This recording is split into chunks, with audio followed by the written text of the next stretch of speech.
Well, this will be a little bit of a different video. If you haven't seen me before, as you see by the name of my channel, it's mostly shaving videos. Got my start over on the shavingcadre.com. Come check us out. Bunch of cool guys over there. I'm gonna still do a bunch of shaving videos, but during the lockdown, I started a new hobby. Started with exploring scotches. Never had scotch before the lockdown. That kind of exploded into a deep rabbit hole.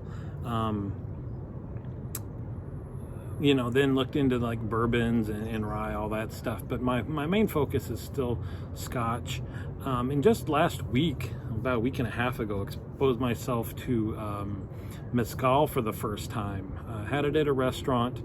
And the one that I had started out sweet, then the smokiness kicked in, and then had a long, hot black pepper finish. It was a little too intense for me to drink much of it, but I thought that journey was really cool, the way that the flavors changed, and I wanted to find out more about that.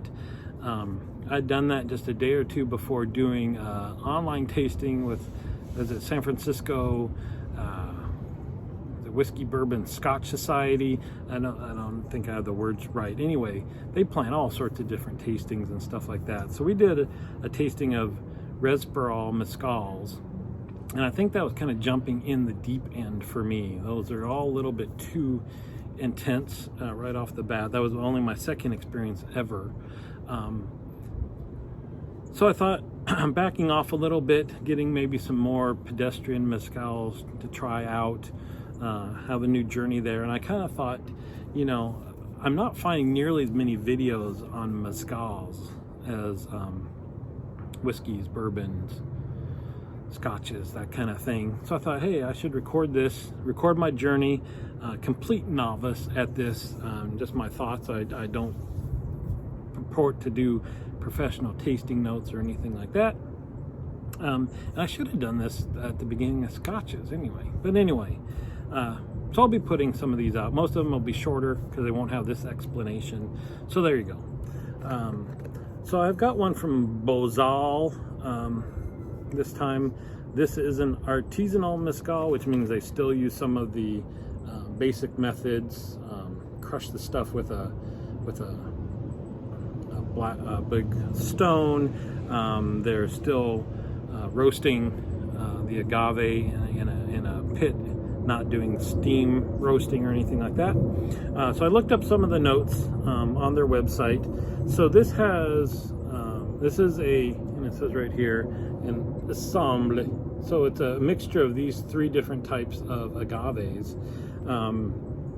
So the Espadín is the most used by far agave in mezcal.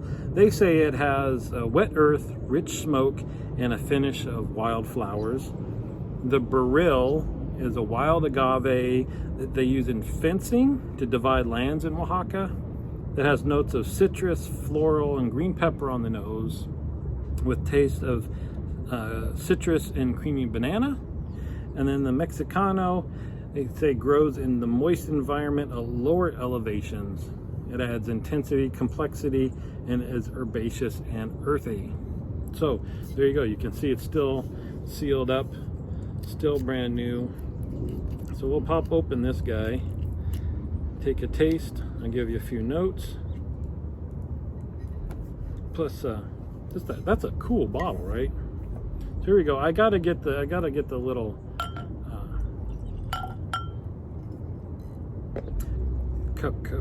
copita? Is that what they are? The little cups that people used to drink things with? But oh, that actually smells excellent.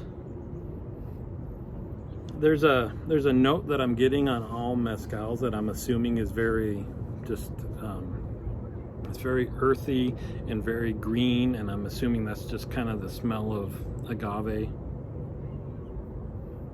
This has a little bit of sharp notes to it with a little bit of, I don't know, green pepper. Oh, it really gets up in there. Let's see, it's only 47% alcohol. So I noticed that compared to like a lot of cask strength bourbons and scotches, that the alcohol is not nearly as intense on a lot of these mezcals. But the vapors really are just getting up in my sinuses. But it's like a green herbaceous type of scent. And a little sweetness, actually a little vanilla maybe. A little caramel. Anyway, I like the nose on this one quite a bit. Here, so it's a salud. Is your be salud?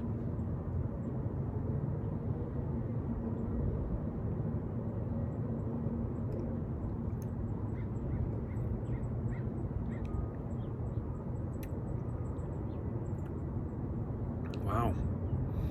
So, and again, I think the pepperiness is pretty. It's been across the board, and it's interesting because we talk a lot about white pepper notes and black pepper notes. I don't think I've ever had white pepper, but I can imagine what it would taste like. And the finish on this, again, is an intense, long. The finishes on these mezcals are long, which is really cool to experience. This I would call a green pepper.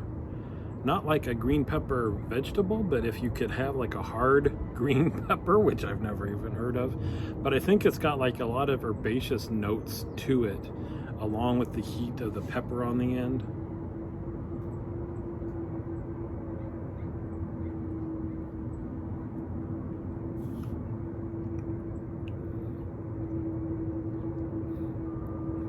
And it's almost that same journey that I took with the first one. The sweetness is there at the beginning, not as intense, but it's a nice. And on my second taste here, actually the sweetness is carrying through. It's almost like a caramel. It's nice. And if there's smoke, there's not a lot of smoke. And I drink a lot of peated, really heavy smoked scotches. So the smoke on this probably is not going to hit me nearly as much as if you hadn't had smoky things before. We'll do one more.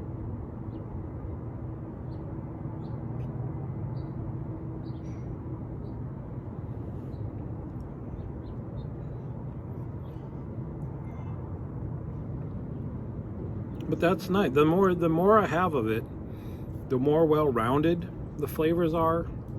The more that there's now. It's interesting. I remember there was a creamy note onto it, which I didn't get till that third one.